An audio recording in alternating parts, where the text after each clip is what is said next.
Hey Leo, welcome to Intuitive Gems.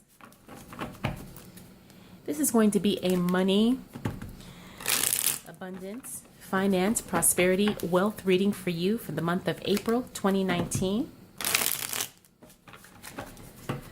I've decided to use two tarot decks for these readings.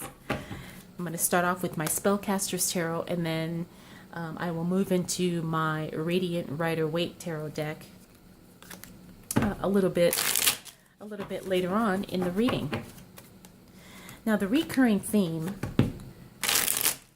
that has been very apparent in all the readings for April, the word that keeps coming through is responsibility.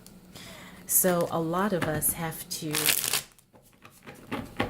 really focus on being more responsible with our finances and with our spending, and also with our emotions, because a lot of times our actions with money are done based on emotions.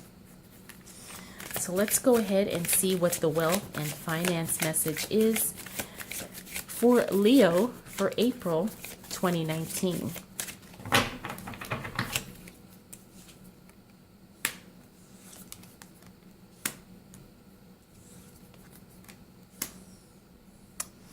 All right, Leo, we have the Ace of Swords, we have the Queen of Cups, and then we have the Knight of Cups, all of these in reverse. Now, this tells me that you had started something and either it hasn't quite gotten off the ground just yet, or things are taking a little bit longer than you expected to fall into place. Now, I also see the Queen of Cups here. Now, she is all about the power of emotion, just like what we were talking about, and the power of knowledge and making decisions not necessarily based on emotions, but basing it on knowing what we need to do that's going to be for the best in the situation. I also see the Knight of Cups here. Now, this is a very swift energy, and this is also a water sign. So we have to really be careful, because it looks like emotions are really getting in the way of our decisions as it relates to money. And that could have caused us to maybe kind of fall out of alignment with our own plans of what we had originally intended to do as it relates to wealth and finances.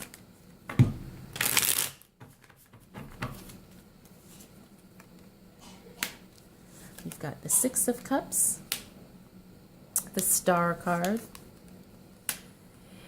wow, and the Four of Wands.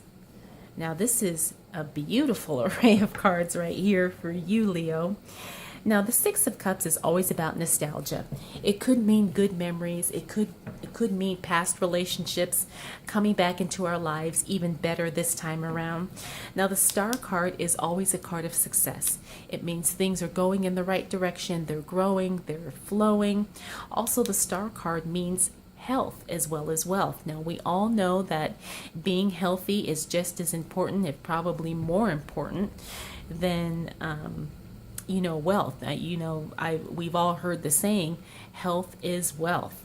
And whenever I see the Star card, especially in the upright position, that means that not only are things going well, but you're also getting your health and your wellness on track too.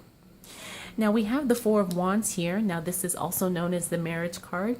It's also a card of foundation, stability. So when I see it in the reverse, it could mean that maybe a partnership is not going to happen, but it's going to work out for the best.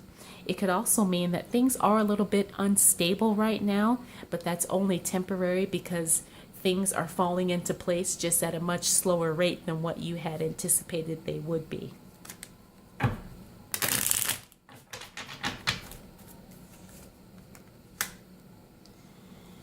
Then we've got the Queen of Swords,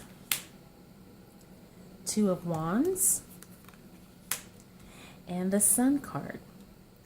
Now, you've got a lot of positive cards here, Leo, and we have the Queen of Swords here in reverse. Now, this is a very, very tense energy. It's a very someone like kind of taking taking charge and maybe micromanaging a situation unnecessarily. It's caused you to kind of really contemplate and make decisions about what it is that you want to do. But let me tell you, once you do decide on which direction and which path you want to take, it's going to work out well. It's going to work out really well, actually. The sun is always a positive card, whether or not it shows up in the upright or the reverse position.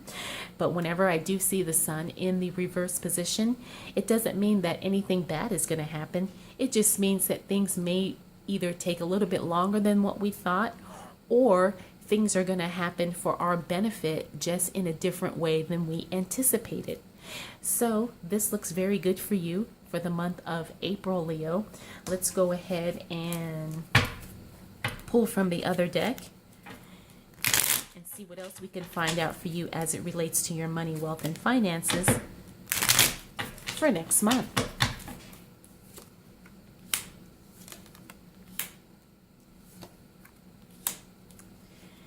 Okay, this is interesting. We've got the Six of Cups twice. We also have the Queen of Cups twice. Now this time the Six of Cups is in the upright position, and here we have the Queen of Cups again, also in the reverse position. Now again, I do see this as a card of old relationships coming back, someone coming back into your life that's going to help you financially, or maybe just reconnecting with an old business partner, or maybe an old client or an old customer, or a former co-worker, something like that. Whatever it is, the connection's definitely going to be positive. Again, we have that Queen of Cups. She's telling us not to allow our emotions to override our good judgment as it relates to our money and our finances. So just be careful with that. We also have Temperance in the reverse position, and she tells us to remember to keep everything in balance to the best of our ability. We don't need to go too far one way or the other. We just need to try and stay as stable and as neutral as we can, especially when it comes to our financial decisions. Really look at it from every possible angle. Really make sure that what you're doing today not only is a positive thing for the short term, but also the long term as well. All right, Leo, let's go ahead and pull a Eternal Crystals Oracle card for you and see what message the crystals have for you as it relates to money and abundance. And this is a pretty one. This is Seraphinite. I hope I'm pronouncing that correctly. This is all about honesty and the heart and third eye chakras. Now this is a beautiful, beautiful green card. I'm already just looking at it. I'm feeling that positive energy. Now this is all about being honest. So I'm sure I don't have to tell you, but when you are doing business and money dealings, try your best to be as honest as you possibly can, because it will pay off in the long run. You don't want to have anybody coming back at you saying that you were underhanded, shady, or something like that. Be honest and fair. And I think that it's going to pay off in ways that you probably don't even expect. All right, Leo, that is your money and abundance reading for the month of April 2019. I hope it was helpful. I hope you enjoyed it. I definitely enjoyed reading these cards for you. Thank you so much for taking the time to watch. I'll see you again soon.